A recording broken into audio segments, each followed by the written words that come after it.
Amen. Amen. Amen. Bien-aimés dans le Seigneur, bonjour. Wapendwa katika Bwana jambo. Nous sommes dans la joie de nous retrouver ce soir en ce lieu Tuna furaha ya kujikuta mahali hapa magharibi ya leo afin de partager la parole de Dieu. juu ya kugawanya neno ya Mungu. La parole qui donne la vie, Neno inaleta uzima. la parole qui procure la vie. Neno inatoa uzima. Nous bénissons Dieu qui permet que nous soyons là. Tunabariki Mungu alipenda tusimame hapa. Il nous a comptés parmi les vivants aujourd'hui. Alituhesabia kati ya wazima leo. Et c'est pourquoi nous pouvons lui rendre des actions de grâce. Na njoo kwa maana tunapasha kutoa tendo ya shukrani. Qu'il nous soit aussi permis de bénir notre Père Na tunamshukuru tena baba yetu mzazi. pour la marque de confiance en nous cédant la chair Kwa tumaini anatuwekea kwa kutupatia mimbali. afin que nous puissions communiquer la parole de Dieu. Tutoe neno ya Mungu. Pas ce que nous connaissons, Aina ile sisi mais tunajua, ce que nous apprenons de Dieu. lakini ile tunafunda Parce kutokea que kwa nos Mungu. connaissances sans Dieu sont infructueuses. Elimu yetu bila Mungu ni ya bure. Nos connaissances sans le Saint-Esprit Kujua kwetu bila Roho ne sont que de la culture générale. inakuwa tu ni mambo ya kawaida. Or, dans la culture générale, il n'y a pas de vie. Na kwa hiyo mambo hamuna uzima. La vie n'est qu'en Jésus-Christ. Uzima uko ndani ya Nous Yesu. bénissons aussi toute l'assemblée ainsi que le collège des anciens Tunabariki kundi yote mzima pia na kamati ya wazee pour la main d'association kwa kutujugua et que la grâce de Dieu nous accompagne. na neema ya Mungu iwasindikize. Rapidement, nous allons ouvrir nos Bibles Kwa mbio tafungula Biblia et nous allons très vite lire na tutasoma le passage de base qui nous a été donné par notre Père, kishina ya msingi ile baba alianza, qui se trouve dans Éphésiens chapitre 1er. wa Efeso sura ya kwanza. Moi, j'aurais bien voulu commencer par le verset 15. Mimi napenda kuanza mstari wa 15. Amen. Amen. Nous ouvrons nos Bibles dans Éphésiens chapitre 1er. Tufungule wa Efeso sura ya kwanza. Nous allons lire à partir du 15e verset jusqu'au 23e verset. Tutaanzia pashairi ya 15 hadi 23. La Bible nous dit ceci. Biblia inasema hivi. Moi, j'aime toujours un mouvement quand je prêche. Mimi napenda watu kunyangalia wakati nakuwa nahubiri. Pas me regarder. Kutingizika. J'aime un mouvement quand je prêche. Napenda kutingizika wakati nakuwa nahubiri. Me regarder, c'est bien. Kunyangalia ni mzuri. Un papier et un bic. Kartasi yako na biki yako. Quand on dit lisons Éphésiens 1:15, Wakati wanasema tusome wa Efeso wa kwanza, je vous regarde, vous me regardez. na waangalia nani mnanyangalia vile. Regardez sur votre Bible. Angalia ndani ya Biblia Et si yako. je lis autre chose que Éphésiens 1:15? Sasa kama mimi nasoma bintu bingine aina wa Efeso. Soyons comme les disciples de Bérée. Tukue kama wale wanafunzi wa Bere. Examinons tout ce qui nous est donné. Kuchunguza ile yote wanatupatia. Et écrivons pour réviser ce que nous avons appris à l'église. Na tuandike juu ya tuanze tena kuisoma ile tulifunda kanisani. C'est vrai, je sais que ça ne fait pas plaisir à certains. Ni vya kweli haipendezi wengine. Ce qui ne fait pas plaisir peut aussi procurer la vie. Ila haipendezi inaweza kutoa uzima. Alors à l'église, on ne vient pas pour se faire plaisir. Kukanisa atukuye Mais kufurahishana. on vient pour partager sur les principes de Dieu. Tunakuya kugawanya maneno Les ya principes Mungu. qui nous donnent la vie. Hiyo makanuni inaleta uzima. Alors nous allons lire Éphésiens 1:15 à 23 Tutasoma wa Efeso sura 1 avec mstari wa 10 interprétation. na kutafsiri vile vile. C'est pourquoi moi aussi, Kwa sababu mimi vile vile ayant entendu parler de votre foi au Seigneur Jésus nikasikia tendo ya imani yenu kupitia Bwana wetu Yesu et de Kristo votre charité pour tous les saints, na mapendo yenu kwa watakatifu wote. je ne cesse de rendre grâce pour vous, Sikosi kutoa tendo ya shukurani juu yenu, faisant mention de vous dans mes prières, na nikawataya hata kwenye maombi yangu, afin que le Dieu de notre Seigneur Jésus-Christ, juu Mungu wa Bwana wetu Yesu Kristo, le Père de gloire, Baba wa utukufu, vous donne un esprit de sagesse awapatie roho ya hekima et de révélation na ya ufunuo dans sa connaissance, ndani ya kujua kwake, et qu'il illumine les yeux de na votre cœur angazie macho ya roho zenu, pour que vous sachiez quelle est l'espérance qui s'attache à son appel juu mujue tumaini la mwito wake, quelle est la richesse de la gloire de son héritage na utajiri ya utukufu ya urithi wake, qu'il réserve aux saints. ile anatayarishia watakatifu. Quelle est l'infinie grandeur?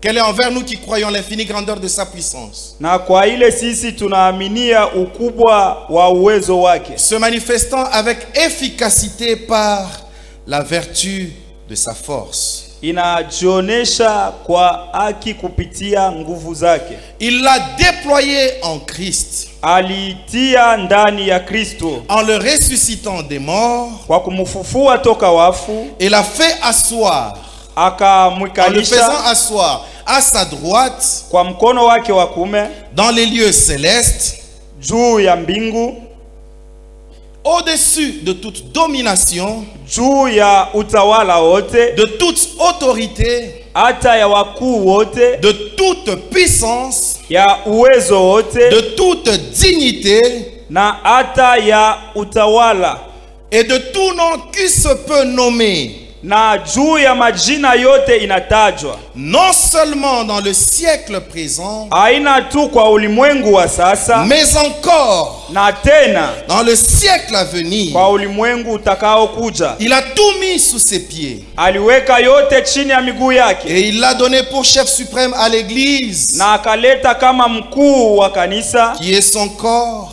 hiyo inakuwa ni mwili wake, la plénitude utele de celui qui remplit tout kia ule anajaza yote en tous. kwa wote. Amen. Amen. Nous venons de lire le texte qui nous a été donné par notre Père comme texte de base pour toute l'année. Tunatoka kusoma kishina kililetwa kia mwaka mzima, Et nous allons essayer, selon la grâce que Dieu va nous donner aujourd'hui, na tutapenda kusema kufatana na neema ile Mungu en anatupatia fait, leo, de ne pas trop prêcher, mais d'essayer d'enseigner. ya kusema hatutahubiri sana lakini tufundishe. Nous allons aujourd'hui parler sur un tout petit sous-thème Leo tutasemezea tu kwa kishina ndogo que nous avons voulu intituler kale tulipenda wakatunga hivi: la connaissance de Dieu, kumjua Mungu secret de la réussite, inaleta kuweza, secret du succès. inaleta maendeleo. Vous savez, quand vous lisez la Bible Mnajua kama mnasoma Biblia et que vous ne vous limitez à ne prendre qu'une petite portion du chapitre, na wewe unabeba tu shairi moja bure sans ramener cette portion dans son contexte, bila kuiweka munamna yake, oui, vous pouvez comprendre le message de Dieu, ndiyo utaelewa ujumbe wa Mungu, mais vous risquez de le comprendre en dehors de son contexte. lakini unaweza kuisikia nje ya vile wanaiandika. La portion que nous venons de lire, Kipande tunatoka kusoma c'est en fait une lettre que l'apôtre Paul a écrite à l'église d'Éphèse. inakuwa ni barua mtume Paulo aliandikia kanisa ya Waefeso. Je ne vais pas parler de la ville d'Éphèse, il n'y a pas de vie. Sitasemezea ile mji haina na uzima. Il écrit à cette église Akaandikia hiyo kanisa dont il est le fondateur. kule, yeye njo alianza ile. En effet, Paul est le fondateur de l'église d'Éphèse. Paulo ni yeye alianza kanisa kwa Efeso. Au cours d'un de ses voyages, Mu masafari yake Paul s'est retrouvé dans cette ville Paulo akajikuta kwenye mji et ule il y a séjourné pendant 2 ans. na akaikala mule muda wa miaka 2. C'est là que des mamans comme Lydie ont cru. Na ni mule wa mama kama Lidi waliamini, Et Paul y a constitué une assemblée vivante. na Paulo akaweka kundi ya watu wenye kuishi mule. Alors la question qu'il faut se poser Na ile tunapasha kujiuliza, est celle de savoir, est-ce que Paul, Paulo écrivant cette lettre aux Éphésiens, wakati aliandika hii barua kwa Efeso, il ne l'a destinée qu'à l'église d'Éphèse, oui ou non? ile iwangalia paka kanisa ya Efeso au hapana? Je ne suis pas encore rentré dans le message. Sina muujumbe, Mais lorsque nous lisons ensemble lakini kama tunasoma pamoja le premier verset de l'épître de Paul aux Éphésiens, shairi ya kwanza ya Paulo kwa Efeso, la Bible nous parle, nous dit ceci: Biblia inasema hivi: Paul, apôtre de Jésus-Christ, Paulo mtume wa Yesu Kristo, par la volonté de Dieu, kupitia mapenzi ya salue Mungu, ceux qui à Éphèse appartiennent à Dieu analamkia wale wanakuwa kwa Efeso wanakuwa watu wa et Mungu, à ceux qui croient en Jésus-Christ, ou encore dans la version Louis II, aux fidèles en Jésus-Christ. na wale waaminifu kwa Yesu Kristo. Lorsque vous lisez ceux qui ont écrit sur la Bible, Kama mnasoma wale waandishi wa Biblia, vous allez vous rendre compte que Paul, oui, Mtaona Paulo ndio Il a écrit à l'église d'Éphèse. aliandika kwa kanisa wa Efeso, Mais à l'époque, on avait pour habitude lakini kwa wakati walikuwa na matabia de distribuer ces lettres-là dans les différentes assemblées avoisinantes. ya kugawanya hiyo mabarua makundi ya chana chana. Ainsi, cette lettre est allée dans une église qu'on a appelée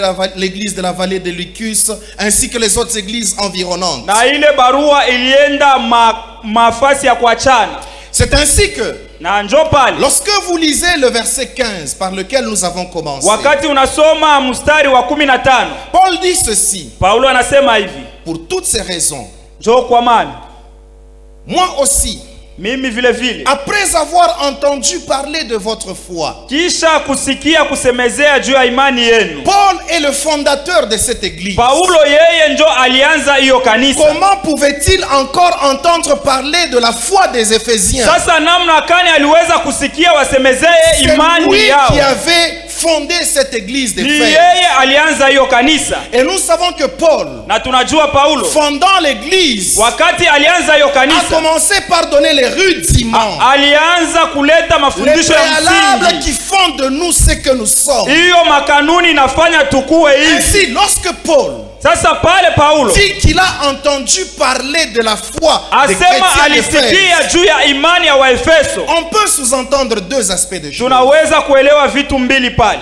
C'est que dans cette église, Ni kusema mwile kanisa au-delà du nombre de fidèles que Paul avait laissés, nje ya wale waaminifu Paulo aliacha, il y a d'autres qui sont venus à la foi. huko wengine walikuya Et kuongezeka. Paul a voulu les entretenir sur les ABC de la foi. Na Paulo alipenda kuwazungumzia kufatana na mambo ya imani. Deuxième aspect, Kitu kia pili, au-delà de ceux qui sont venus à la foi, nje ya wale walikuya kuimani, il y a des assemblées qui ont été créées dans les alentours de l'église kuko d'Éphèse. makundi ile ilizalika kando kando ya hiyo kanisa. Paul n'a pas voulu que cette lettre ne puisse servir que pour l'église d'Éphèse. Paulo hakupenda hiyo barua iwasaidie tu wa Efeso. Pendant qu'on essaie de baisser un tout petit peu mon micro, Wakati il a voulu que la lettre puisse servir alipenda hiyo barua isaidie aux églises environnantes. kuma kanisa ya kando Alors, kando.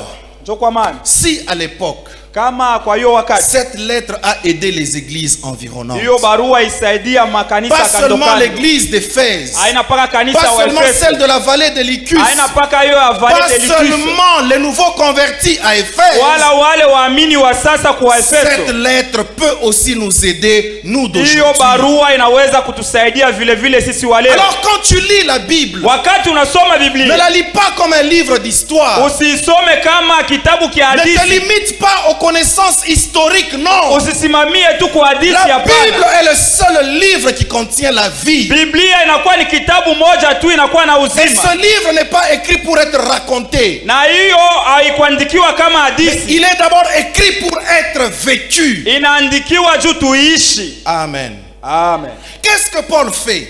Paulo akafanya nini? Il donne les rudiments de l'évangile. Akaleta msingi Il ya donne les fondements de habari ya- l'évangile. akaleta misingi À ya titre neno, d'introduction, avant d'en arriver à sa prière, na kumwanzo kabla kufikia maombi yake, Paul commence par présenter Dieu. Paulo akaanza kumtambulisha Béni Mungu, soit Dieu le Père de notre Seigneur asema Jésus-Christ, abarikiwe Mungu qui Baba wa Bwana wetu nous Yesu a Kristo, bénis de toutes sortes de bénédictions alitubariki spirituelles na mabaraka yote pahali pa mbingu en Jésus-Christ. katika Yesu Kristo. Bien-aimés dans le Seigneur, Wapendwa katika comme l'a Bwana, si bien dit notre Père hier, vile Baba alisema jana, présentons le Père, tumuoneshe Baba, présentons le Fils, tumuoneshe Mwana, présentons le na Saint-Esprit. tuoneshe vile vile Roho Il Mtakatifu. présente le Père. Akamutambulisha Il ne Baba, le présente pas sans le Fils. akumuonesha bila Lui, mwana le Père, au wake. commencement, était Dieu. Asema mwanzo ilikuwa ni Mungu, Mais ce Dieu-là n'était pas seul. na ule Mungu akuwa Il peke yake, était avec la parole qui est alikuwa na Jésus-Christ. neno ile inaitwa Yesu Béni Kristo. soit Dieu qui nous bénit. Abarikiwe Mungu anatubariki, Pas dans notre intelligence, haina kupitia pas akili dans yetu, notre sagesse, haina kupitia mais ufahamu qui wetu. nous bénit de toutes sortes de bénédictions en Yeye Jésus-Christ. anatubariki kwa maaina yote ya baraka ndani ya Tout Yesu. ce que nous avons de précieux, Ile tunakuwa nayo ya bei, nous ne l'avons qu'en Jésus-Christ et tunaipata ni Jésus-Christ seul. ndani ya Yesu Kristo peke yake. Il présente le Père Akamtambulisha en Baba passant par Jésus-Christ. kupitia kwa Yesu Et Kristo. lorsque vous lisez les versets qui suivent, Na wakati unasoma mashairi na Paul parle de la chute de l'homme. Paulo akaonesha namna ya Malgré que kuanguka le kwa premier mtu. Adam a chuté, Ingawa Adamu wa kwanza alianguka, Dieu a conçu un plan. Mungu akatayarisha mpango. Il ne se limite pas à parler de Jésus. Akusimamia tu kusemezea Yesu Il Kristo. présente l'œuvre de Jésus. Akatambulisha mpango wa Yesu. Comment dans le plan de Dieu, Mpango wa Jésus Mungu. devait venir. Yesu alipasha Il devait mourir à la croix. alipasha kufa kwa Après msalaba. être mort à la croix, Na kisha kufa, il est ressuscité d'entre les morts. na yeye alifufuka toka wafu. Et il est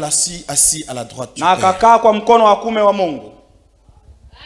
Il a fait des apôtres Yeye alifanya wa mitume. qu'il a envoyés. Wale alituma. Les hommes ont entendu parler de lui. Watu walisikia wakamsemezea. Ils ont cru au message de l'évangile. Wakaaminia kwa ujumbe wa habari Et njema. pour certifier la foi qu'ils ont reçue, Na juu kuhakikisha imani ile walipokea, ils ont été scellés du na Saint-Esprit. walipikwa muhuri wa Roho Mtakatifu. Alléluia. Amen. Il présente le Père. Il Akamtambulisha présente Baba, le Fils. akamtambulisha Il Mwana, chute par le na Saint-Esprit. akamalizia kwa Roho Lorsque Mtakatifu. tu reçois Jésus-Christ dans ta vie comme Seigneur et Wakati Sauveur, unapokea Yesu Kristo ndani ya maisha yako tu kwa es Bwana na scellé, Mwokozi, ta vie est scellée unapikwa muhuri, par le Saint-Esprit. muhuri wa Roho On Mtakatifu. peut s'arrêter à ça Tunaweza kusimamia pale et dire c'est suffisant. na tunasema inatosha. Je crois en Dieu le Père, Mimi naaminia kwa Mungu Baba, créateur du ciel et de la terre. ule aliumba Je mbingu na crois en dunia. son Fils unique Jésus-Christ, Naaminia kwa mtoto wa qui est pekee Yesu venu, qui est Kristo. mort, qui a souffert sous Ponce Pilate, Alikuya, ainsi de suite. alikufa na kisha Je crois au akafufuka.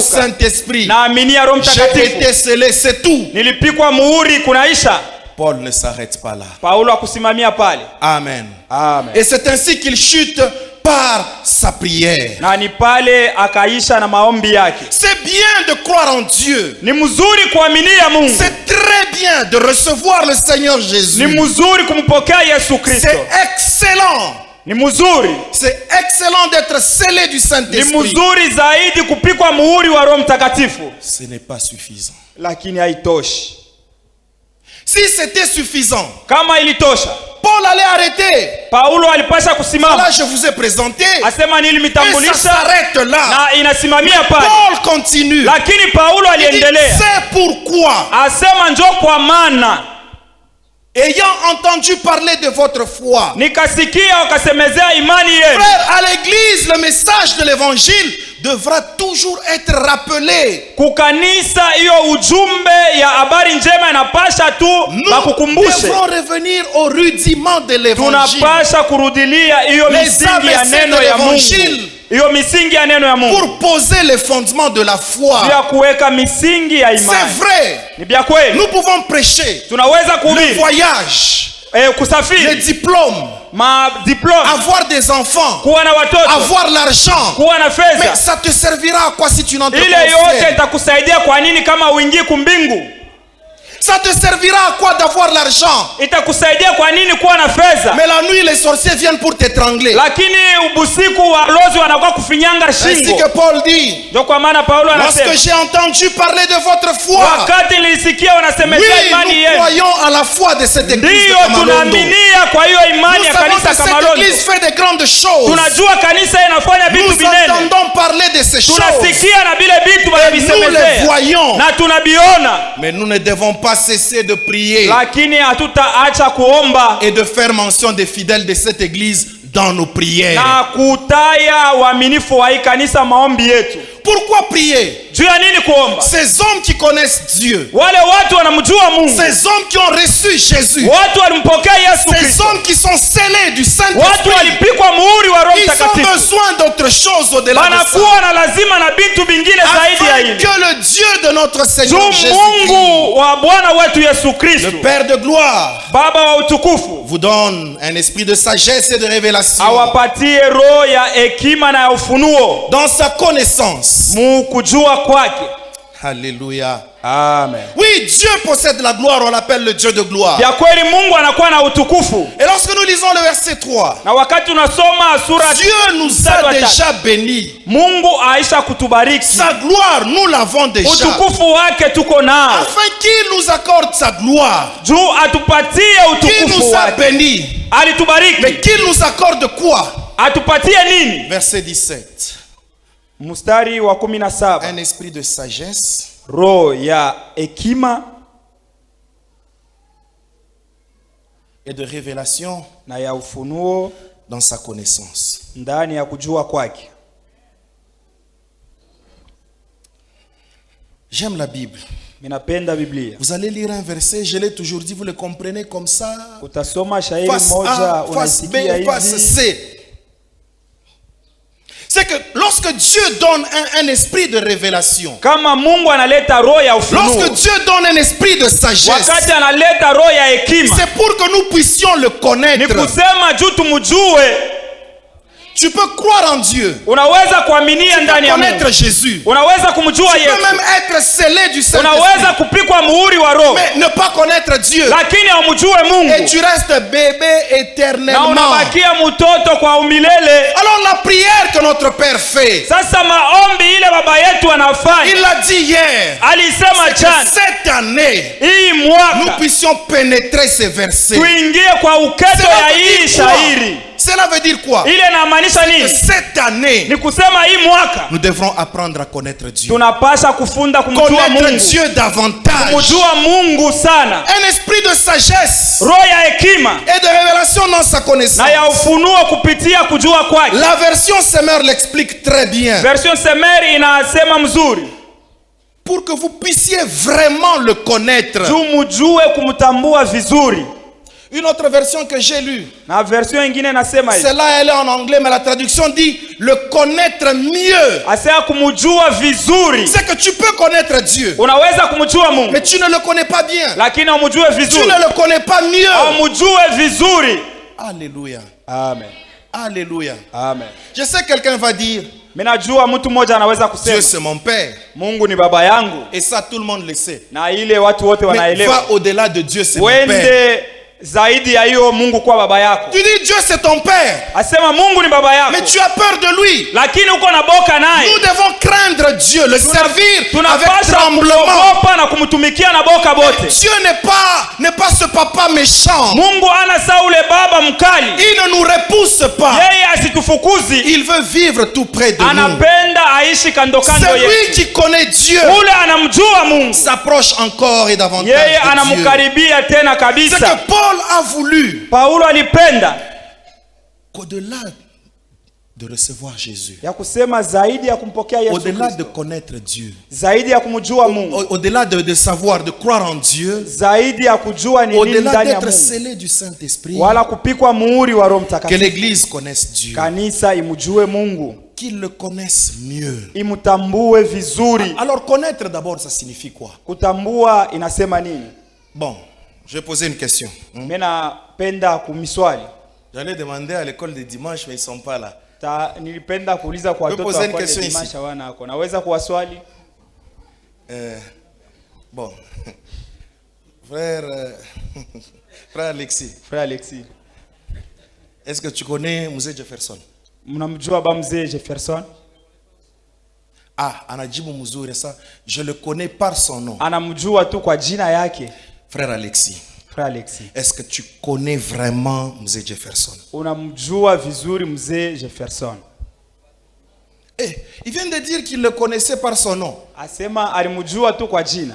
Et puis il dit pas tellement. Asema hapana tu. Donc il y a différentes manières de connaître. Ni kusema kuna kwa maaina Il y en a mingi ya qui se limitent à kujua. connaître Dieu comme Dieu, Kuko wale wanamjua Mungu tu kuwa Mungu superficiellement. kwa bure tu hivi, Et ils ne veulent pas entrer en na profondeur. wapendi kuingia kwa Quand uketo. Paul parle de l'esprit, par l'esprit de sagesse, Wakati Paulo anasemezea Et de roho ya révélation. hekima na ya ufunuo, nous quittons une dimension ni intellectuelle. kusema tunatoka hiyo hatua ya kufunda, Nous quittons l'aspect charnel. tunatoka hatua ya mwili. On peut dire, bon, je connais le frère, Vya kweli mimi namjua ndugu, je le vois souvent. mimi Mais namuonaka. si vous me demandez où est-ce qu'il vit, Sasa kama unauliza anekalaka wapi, frère Alexis, tu connais chez Mzee Jefferson?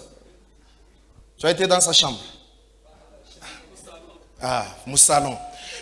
Nous sommes chrétiens. Je sais pourquoi. Je savais qu'il allait répondre comme ça. Minajua kama alipasha kujibia. Généralement, nous chrétiens, Ya kweli sisi wa nous Kristo voulons connaître Dieu. tunapenda kumjua Pour Mungu. certains, ce n'est même pas un désir. Kubengine ile tu inakuwa tu ni ya kawaida. Nous connaissons le Dieu du salon, Tunamjua Mungu le msalon. Dieu de la véranda. Mungu wa mveranda. Mais nous ne voulons pas aller dans la chambre Lakini avec hatupendi lui. kuingia mchumba cha kulala. Le lieu de l'intimité avec Dieu. Mule mchumba cha connaître ushirika. Dieu. Kumjua Mungu. Quittons la connaissance superficielle de Dieu. Tutoke hiyo kujua kwa kawaida. Connaître Dieu Kumjua Mungu sous-entend cette idée d'intimité. inamaanisha hiyo urafiki. Un rapprochement sincère. Ile kukaribia kwa haki. Alléluia. Amen. On va dire non, ça commence. Unaweza kusema inaanza. Lorsque vous analysez le mot connaître Wakati unasoma hiyo tamko dans sa kujua racine même, kwa kishina yake, ça ne se limite pas seulement à une connaissance intellectuelle, comme on le dit, par rapport à l'intelligence. haisimamie tu kwa kujua kwa akili, hapana. Mais ça sous-entend Lakini inamaanisha une idée de relation profonde. hiyo ushirika wa uketo, Une relation profonde et intime avec ushirika Dieu. wa urafiki kwa uketo na Mungu. Certains disent aussi Wengine wanaweza kusema que connaître quelqu'un, kujua mtu c'est avoir des informations sur lui, ni n'est-ce kuwa na pas? mahabari juu yake. Si je demande à quelqu'un ici, Kama mimi nauliza mtu hapa, bon, je vais demander qui? mitauliza nani? Je cherche une star Mimi natafuta star moya qui n'est pas compliquée, ule yeye ana matata, qui n'a pas un témoignage bizarre. ule ana na ushuhuda wa mbaya. Ah, est-ce que quelqu'un connaît les exilés de Sion? Kuko mtu moya anajua ba exilé de Sion, bakungulu ya mabwe. Quelqu'un les connaît? Kuko ule anabajua. Est-ce que vous savez où ils vivent? Mnajua kule banekalaka. Ça sous-entend. Ile inamaanisha Quelqu'un peut dire, c'est connaître quelqu'un, c'est avoir des informations kumjua mtu ni kupata mahabari juu yake. sur lui. Juu yake. Non, je le connais. Mimi namjua. D'ailleurs. Bia kweli. Quand vous lui posez la question, Lakini wakati unamswali, il est né quel jour? alizalika siku kani? Ah, minta abilenje. Akoma je serai Non, cela. tu ne le connais pas. Amjui. Alors Dieu voudrait que nous puissions le Na connaître. Mungu anapenda tumjue. Au-delà des connaissances superficielles, frères, Zaidi ya kumjua kwa kawaida. allons en profondeur. Twende kwa uketo.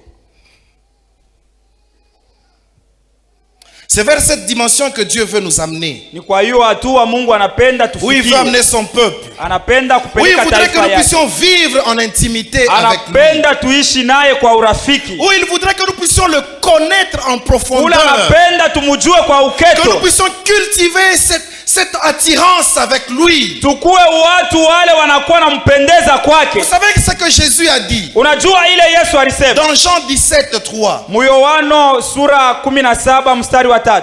Nous allons revenir à Ephésiens 1:15 et suivant. Tutarudilia wa Efeso. Dans Jean 17:3, Muyo Yohano sura 17 mstari wa 3. à partir du premier verset, Mshairi ya kwanza. lorsque vous lisez la Bible, elle nous parle de la prière de Jésus. Kama unasoma Biblia wanasemezea Qui maombi ya lève les Yesu. yeux vers le ciel, qui demande au Père de le glorifier. Wakati anafia kwenda kumbingu anasema Baba amtukuze. Mais lorsque vous descendez, Lakini wakati unashuka, je ne sais pas pourquoi Jésus parle de ça. sijui juu ya nini Yesu Il alisemezea dit hivi. glorifie Père, glorifie ton Fils. Asema Baba mtukuze mwana wako. En effet, tu lui as donné autorité sur l'humanité entière, Wewe ulimupatia mamlaka juu ya ulimwengu afin wote. qu'il donne la vie éternelle à tous ceux que tu lui as donnés. Juu apatie uzima wale wote ulimupatia. Dieu a glorifié Jésus, Mungu alimtukuza afin Yesu. qu'il donne la vie éternelle à ceux qui Juu croient en lui. alete uzima kwa wale Mais wanamwaminia. Jésus a voulu Yesu alipenda que ceux qui l'écoutaient wale walikuwa puissent namsikiliza comprendre c'est quoi la vie éternelle. waelewe ni nini uzima wa C'est milele. ainsi qu'au verset 3, Ndio kwa maana mu sura il 3 dit or la vie éternelle, asema maisha ya milele c'est qu'ils te connaissent tout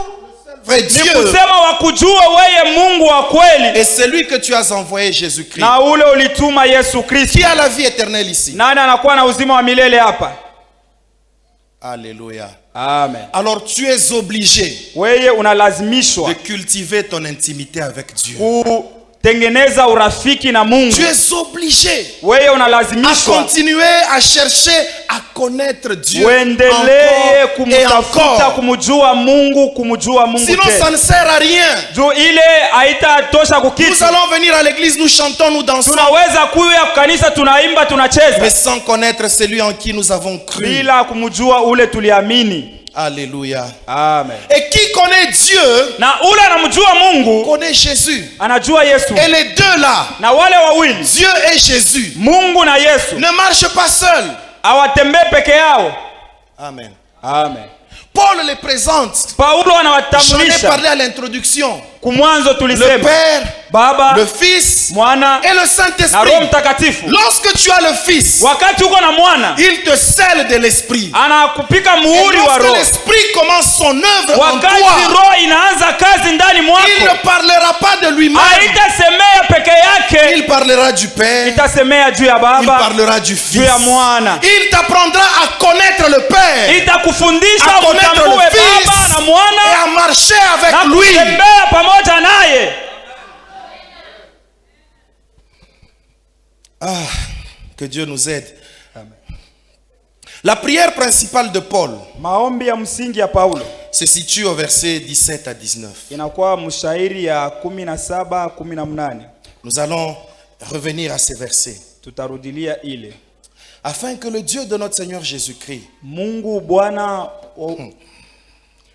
vous donne un esprit de sagesse awapatie roho ya hekima et de révélation dans sa connaissance. ya ufunuo ndani ya kujua kwake. Donc, lorsque Dieu Wakati Mungu donne cet esprit-là de sagesse et de révélation, analeta roho ya hekima na ya kujua, c'est pour le connaître. ni juu tumjue vizuri. Et il ajoute, Na anaongeza, et qu'il illumine les yeux de votre asema cœur. na angazie macho ya roho zenu. J'aimerais parler de l'illumination. Mimi napenda kusemezea kuangazia.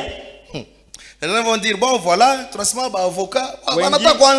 Wengine watasema les avocats. Nous n'allons pas avoir peur des verbes qui sont dans la Bible. Hatutasikia boka ya matamko inakuwa mu Parce que les Biblia. gens vont couper la prédication pour dire il a parlé de l'illumination. Juu watu watasema yali semeza. Nous allons en parler parce que ce sont des mots qui sont dans la Bible. Tutaisemezea juu ni maneno inakuwa mu Biblia. Qu'il illumine les yeux de votre Angazie cœur. macho ya mioyo zenu. Illuminer veut dire éclairer. Kuangazia Donner de la compréhension ni sur quelque kusema chose. kuleta ufahamu juu ya Bien-aimés kitu. dans le Seigneur. Wapendwa katika La Bible Bwana. ici, Baba nous disait hier. Biblia hii baba alisema jana. Plusieurs la lisent, Wamingi mais wanaisoma ne la comprennent pas. lakini hawaielewi. Et ils vont raconter des Na choses wanakuwa nasema tu qui n'ont vitu rien à voir avec la Bible. bile abihusu Alors, Biblia. si tu dois prêcher, Kama unaweza si tu kuhubiri, dois exhorter, kama si unaweza tu dois kuhubiri enseigner, wala kufundisha, n'enseigne pas par toi-même. usifundishe kwa akili Parce que yako. ce n'est pas un livre que ton grand-père a écrit. Aina hiyo kitabu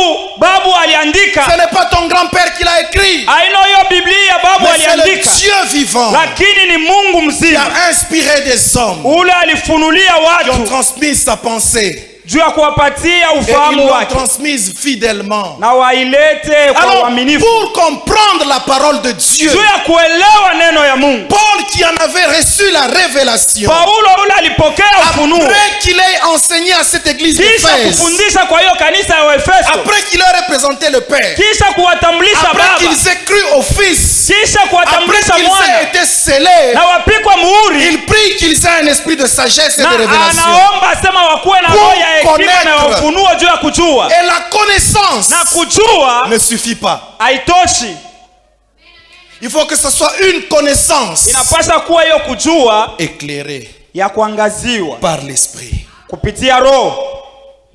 Les gens viendront avec des connaissances Watu wanaweza kuya na kujua kwa éclairées par la philosophie. hiyo inaangaziwa tu na mambo ya kidunia. Quand vous rentrez dans le contexte grec, Kama unarudia quand huyo vous rentrez maneno dans ya le contexte Wagreki d'Éphèse, ya Waefeso, il y avait beaucoup de philosophes dans la ville. kulikuwa wa Et il y filosofia wa avait mingi beaucoup de divinités. na kulikuwa miungu Alors les mingi. gens ont commencé à prêcher Watu avec cette walianza sagesse-là. kuhubiri kupitia hiyo akili, Je prie, lakini mimi Dieu nawaombea nous donne Mungu Mungu de atupatie faire la différence. tufanye Je atanisho. prie, Mimi naomba lorsque toi tu commenceras à prêcher, wakati utaanza tu kuhubiri ne parleras pas comme un homme. usiseme kama mtu, Tu seras éclairé par l'Esprit. wewe Et utafunuliwa les kupitia paroles que tu Roho. annonceras Maneno toucheront utatoa les cœurs, itagusa mioyo rapprocheront les cœurs de Dieu. na itakokota watu kwa Mungu. Les hommes prêchent. Watu wanahubiri Ils ne présentent plus Christ. hawamutambulishe Kristu, Ils se présentent eux-mêmes. Je wanajitambulisha vais wao chez l'homme de wenyewe. Dieu.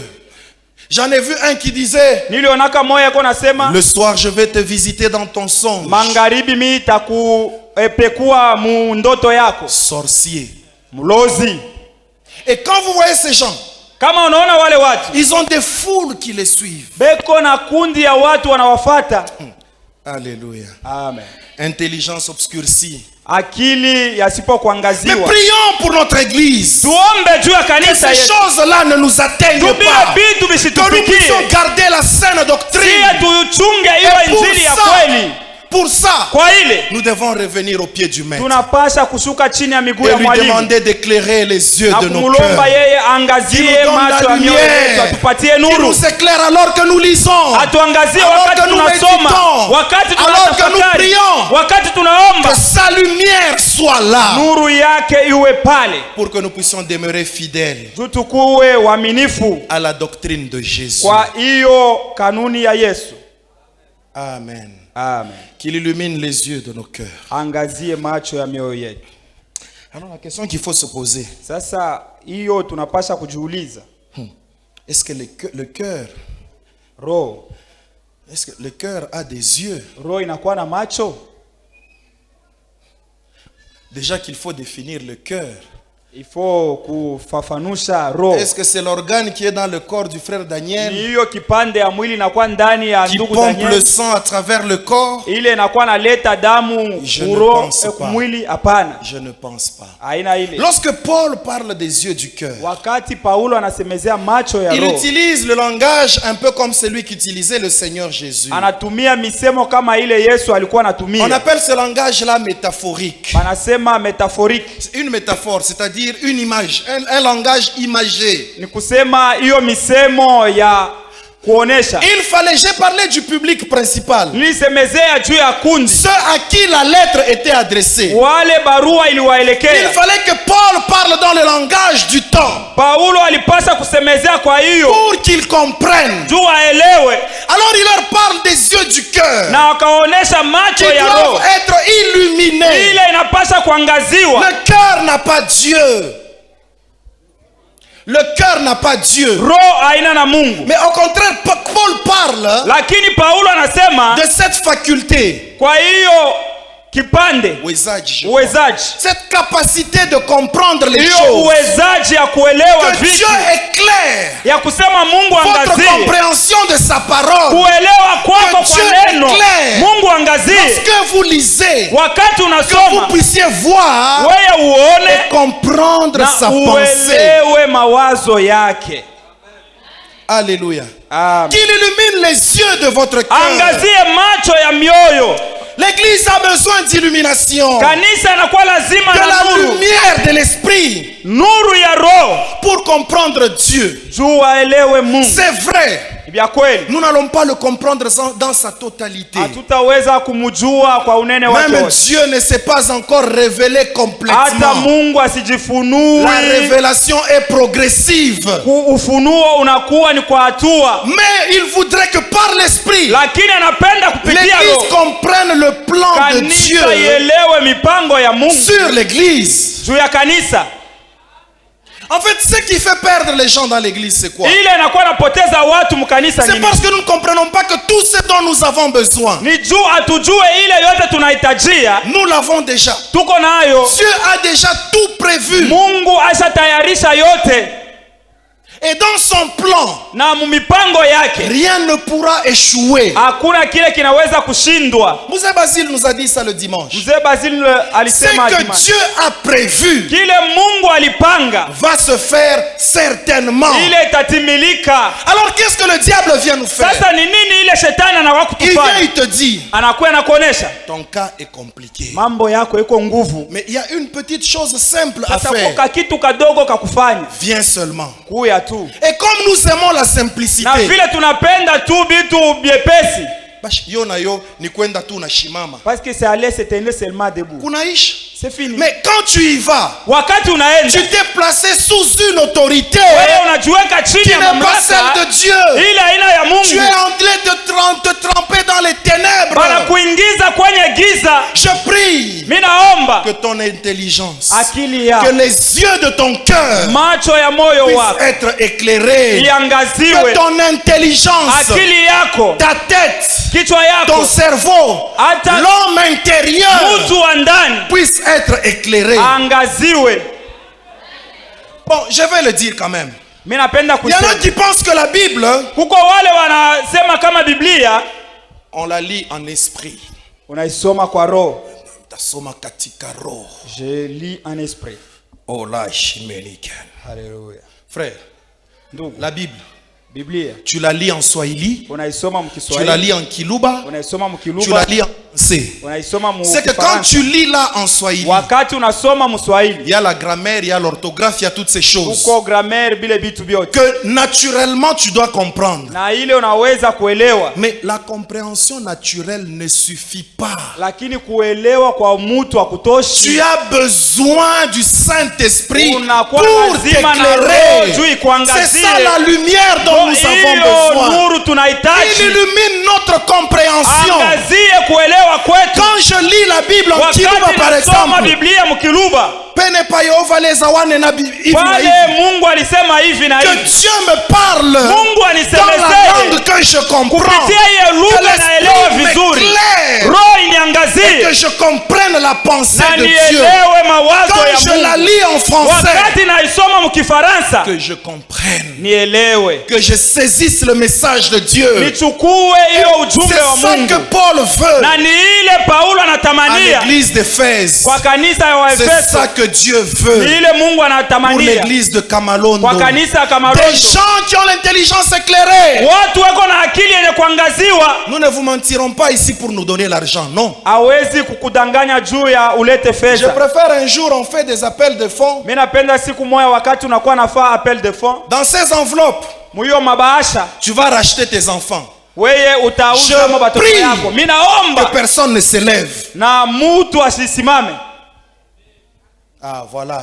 Et les amens ont diminué. pale, amena inapunguka. Frère, Ndugu, l'église a besoin d'argent. kanisa ina Mais l'église n'est pas une association de commerçants. lakini haina hiyo Si nous kundi ya avons besoin wafanyabiashara. Kama tuko Nous lazima na allons vous dire makuta, clairement, tutamionyesha, avec tout le sérieux du monde. tutamionyesha. Mais si nous commençons Lakini kama à chercher tunaanza des petits versets kutafuta à gauche, tumashairi à droite, kushoto na kule, frère, Ndugu, intelligence akili obscurcie. yenye kuwa mugiza Ce sont les ténèbres. inakuwa ni giza. Un peu de levain Ile mvinyo kidogo fait lever la pâte. inakuwa na vimbisha hiyo Un pati. peu de mensonge. Uongo kidogo, La vérité n'est plus vérité. ukweli haina ukweli tena. Soyons sérieux dans notre engagement avec Siye Dieu. tukuwe waaminifu Abandonnons-nous à sa grâce. na tujitoe kwa neema Et yake, qu'il illumine les yeux de notre na yeye cœur. angazie mioyo yetu. La connaissance de Dieu, Kujua Mungu, la connaissance approfondie de Dieu kujua kwa uketo Mungu va permettre à l'église itasaidia kanisa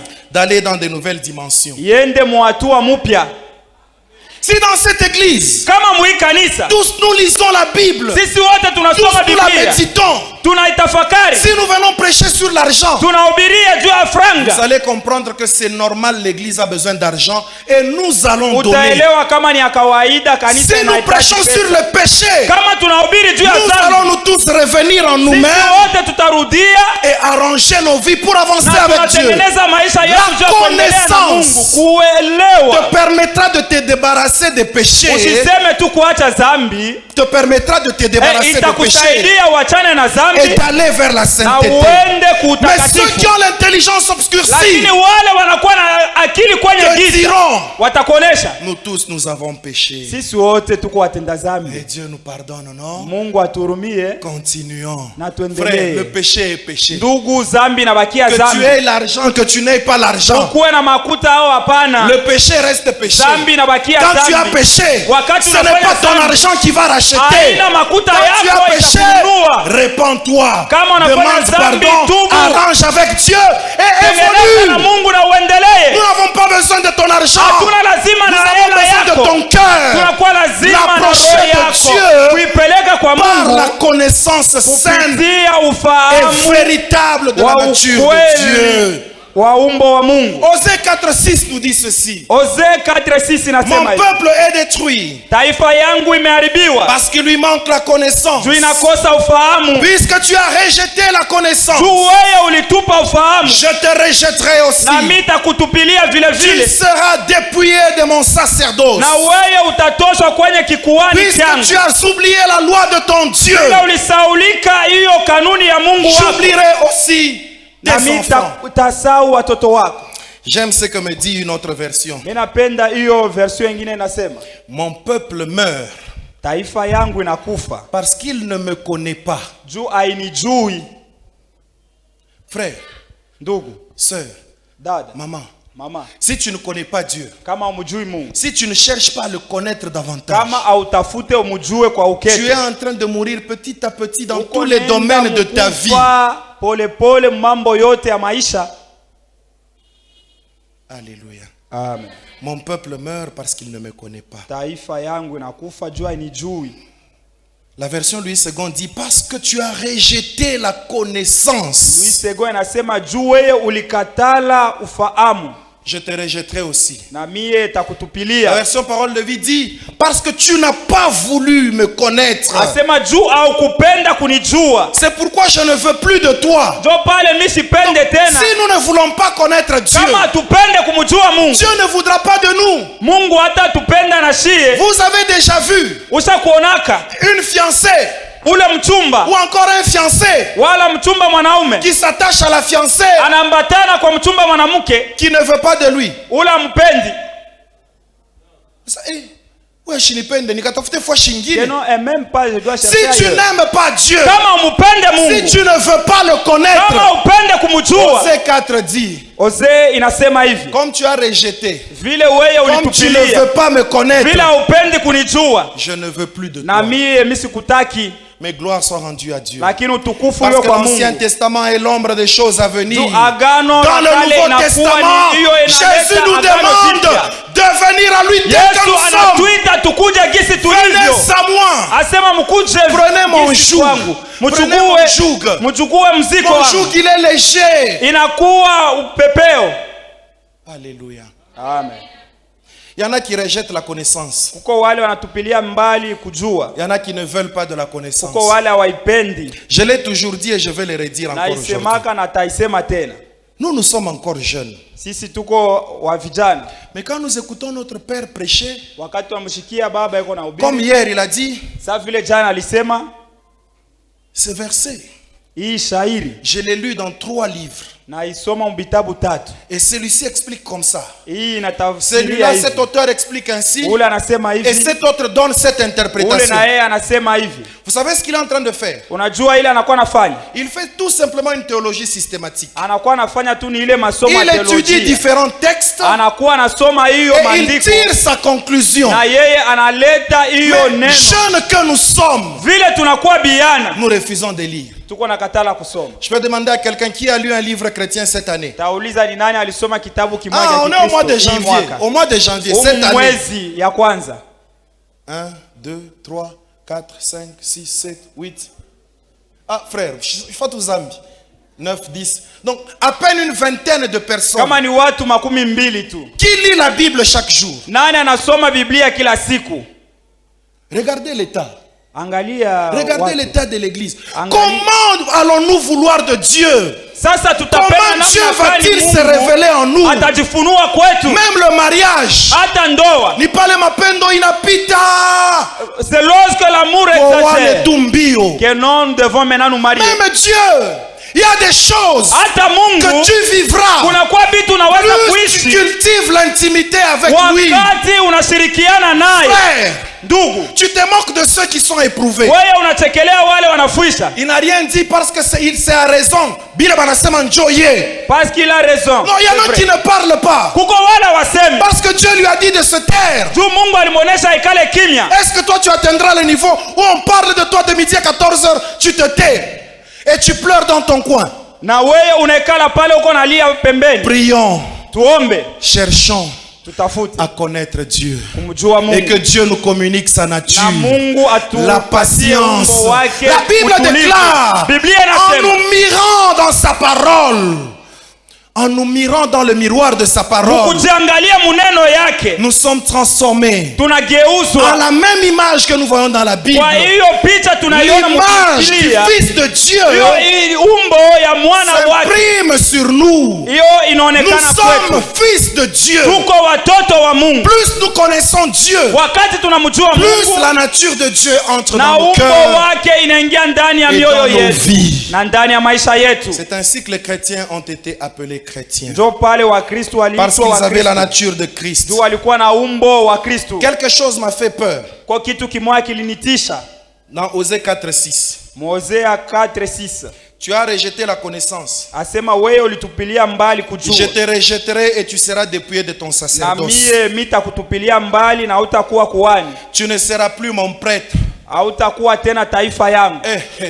Parce que la Bible ne s'adresse pas à Éphèse. Biblia haisemezee wa Efeso, Elle s'adresse aux sacrificateurs inaelekea wa de kuhani la nouvelle alliance. wa agano jipya. Et certains regardent et disent ce sont Na les wengine anciens et les wanaangalia pasteurs. sema ni paka wazee Toi na aussi tu es wapastori. sacrificateur. Na wewe uko Si kuhani, tu rejettes la kama connaissance, unatupilia si mbali tu ne hiyo cherches kujua, pas à connaître Dieu, kama unakatala Dieu kujua va te Mungu, rejeter. Mungu Si atakutupilia mbali. Dieu peut rejeter Kama Mungu anaweza kutupilia les paroissiens, bale ba mkanisa, à combien plus forte raison les serviteurs de Dieu oints et consacrés. sasa namna kani wale watumishi bale alipakala Mes mafuta. frères, Wandugu, mes sœurs, wadada, lisons la Bible. tusome Biblia, Lisons de la littérature chrétienne. tusome. Tu as ta petite maandiko ya connexion Kikristo. internet. Uko na connexion yako, La théologie n'est pas diabolique. teoloji haina bulozi, Elle n'est pas diabolique. haina kishetani, Elle est même chrétienne.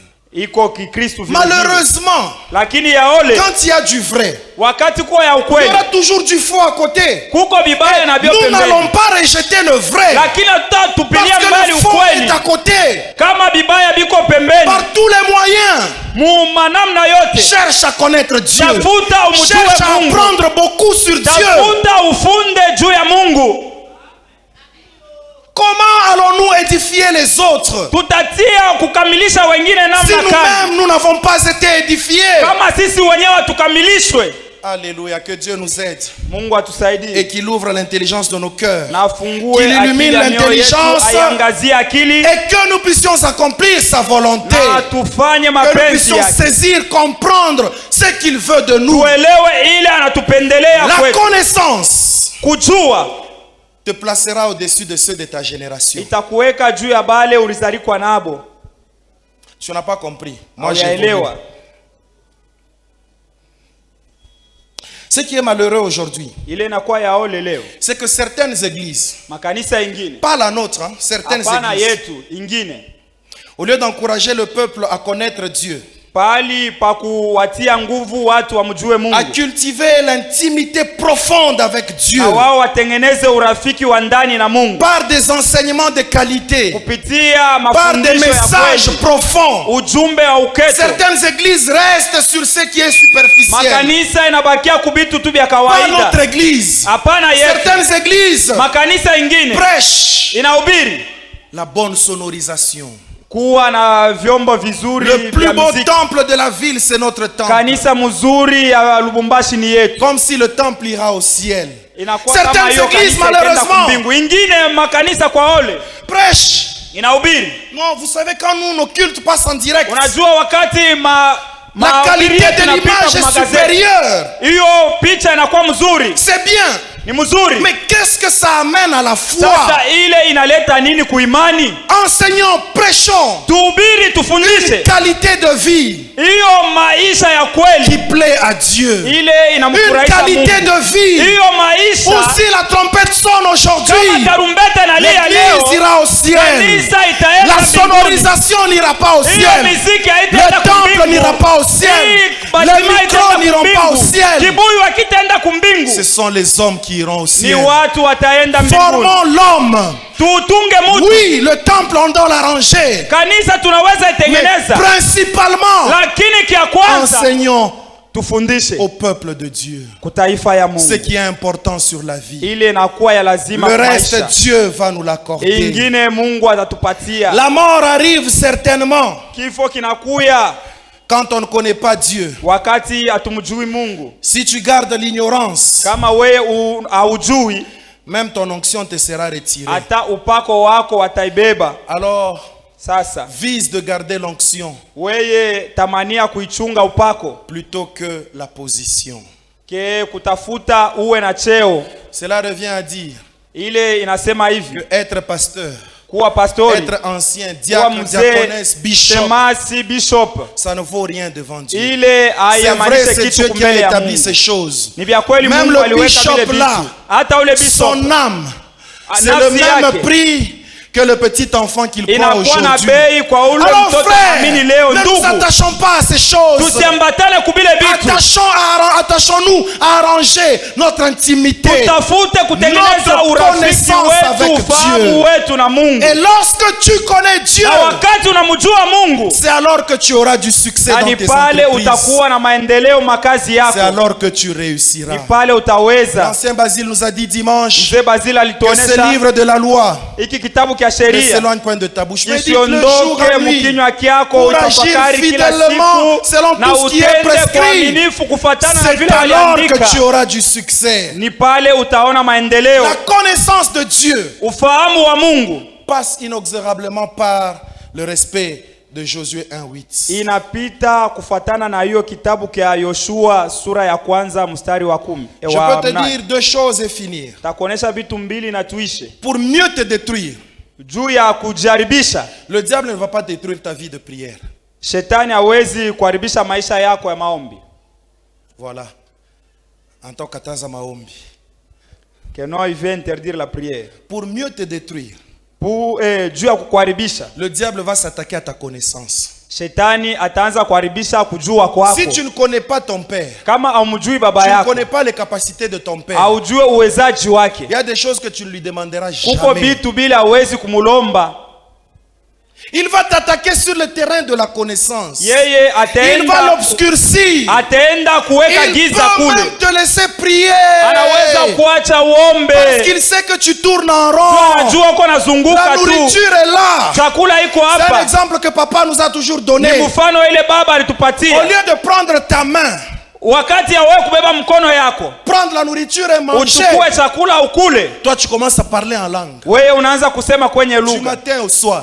Busubuhi na magharibi. Frère, papa nous avait dit, hein, Ndugu, baba on va te alituonesha trouver maigre. utakutwa ushakukonda, Tu vas même mourir. utakufa, La nourriture devant toi. lakini chakula iko mbele yako. L'ignorance, Kutokujua l'une des armes fatales du diable. inakuwa ni sila ile shetani anakuwa Malheureusement, anapika c'est nayo ça watu. que le diable met dans les Na cœurs. ni ile shetani anaweka Même les mioyo, serviteurs de Dieu. hata batumishi ya Si Mungu. les yeux de nos cœurs sont illuminés, Kama macho ya mioyo si yetu nous naangaziwa, comprenons c'est quoi le kama ministère, tunaelewa huduma, nous n'allons pas nous battre entre nous. hatutapigana sisi wenyewe. Pourquoi se battre? Juu ya nini Parce que kupigana? nous combattons le royaume du diable. Juu tunakuwa na Nous ne pika combattons pas hiyo l'un mfano wa contre shetani, l'autre. hatuwezi kupigana. Pourquoi ne pas être content Juu ya nini hautafurahi de la vie de l'autre? kwa maisha ya mwingine? Mais parce que l'intelligence est obscurcie Juu akili yako nyenye kutumbukizwa kwenye et que le giza, diable sait que na shetani pour anajua les avoir, juu ya kuwapata il faut les distraire avec ça. napasha kuwaweka kule Il kwa va hiyo ramener fujo. ça. Et au lieu de prier, Na au wakati lieu de uombe, chercher Dieu, utafute au Mungu. lieu de méditer, Wakati utafakari, tel a dit. fulani alisema, Et puis ça fait quoi? na ile itasema inafanya nini? Frère mweupe, Non frère, tu es bronzé. Est-ce que tu es devenu bronzé? Unakuwa mweupe hapa? Frère Bunene bonakupita. Bunene bunakupita Est-ce que frère. tu as grossi? C'est la distraction. Ile inakuwa tu Il ni vient vitu pour vya bure. obscurcir notre Inakuya intelligence. kuweka giza kwenye akili yako. Revenons à Christ. Turudie kwa Kristo. Et Christ va nous éclairer. Na Kristo La atatuangazia. Bible déclare, Biblia inasema, réveille-toi, toi qui dors. lamuka wewe unaisha lala. Relève-toi d'entre les morts Amka toka wafu. et Christ t'éclairera. Na Kristo atakuangazia. Alors ce soir, j'aimerais qu'ensemble nous puissions nous tenir Na hii debout. magharibi mimi napenda tusimame. Nous allons dire à Dieu Tutamonesha Mungu. d'éclairer l'intelligence, Angazie akili d'éclairer zetu. notre compréhension. Angazie kuelewa Frère, kwetu. même pour prier sur la maladie, Hata juu ya kuombea il magonjwa. faut que tu comprennes que Dieu Unapaswa kuelewa kama Mungu a promis dans sa parole yeye que alilakaka c'est dans muneno ses yake. meurtrissures que nous sommes Hata guéris. kupitia viumizo vyake Pas comprendre tunaponeshewa. seulement selon la tête, Haina tu kuelewa kwa mais akili, comprendre aussi par l'esprit. kuelewa kwa kiroho. Alors nous allons prier Sasa tutaomba que le Saint-Esprit illumine les yeux de nos cœurs, roho iangazie macho ya mioyo, qu'il illumine les yeux de nos cœurs, qu'il illumine notre compréhension. iangazie macho ya mioyo Tu yetu, vas kuelewa continuer cette kwetu. prière même dans ta maison, Utaendelesha hiyo maombi hata afin mnyumba que yako, Dieu t'éclaire. juu Mungu akuangazie. Élève ta voix. Nyanyua Dis-lui sauti, simplement, umuoneshe Seigneur, Bwana, éclaire uniangazie ma compréhension de ta parole. kuelewa kwangu kwa neno Quand je lako. médite ta parole, Wakati natafakari neno lako, aide-moi à la comprendre. unisaidie nielewe. Élevons nos voix et prions. Tunyanyue masauti na tuombe.